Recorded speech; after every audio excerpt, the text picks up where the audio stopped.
నంద్యాల బహిరంగ సభలో జగన్ గారు వాడిన భాష, రెచ్చగొట్టే విధానం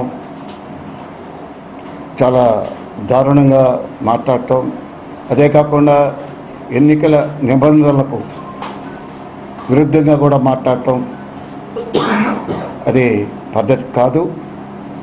వారు బహిరంగ సభలో మాట్లాడుతూ ముఖ్యమంత్రి నారా చంద్రబాబు నాయుడు గారిని కాల్చి చంపేయాలి అనే పదం వాడటం ప్రజాస్వామ్యంలో ఒక నాయకుడిగా వారు మాట్లాడటం రాష్ట్ర ప్రజానికం యావత్ కూడా హేళన చేసే పరిస్థితి వచ్చింది.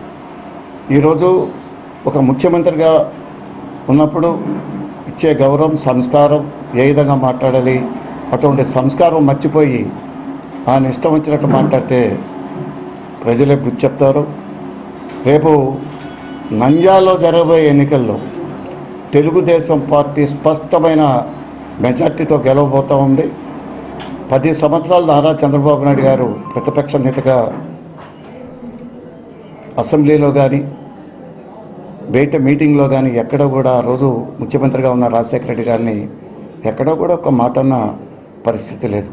అందువల్ల రాబోయే రోజుల్లో ఆంధ్రప్రదేశ్ ప్రజానీకం ఎవరు కావాలి, ఎవరు ఏ విధంగా పరిపాలన చేస్తున్నారు అనే దాన్ని ఆలోచించి నిర్ణయం చేసుకునే మేధావులు ఆంధ్రప్రదేశ్ ప్రజలు.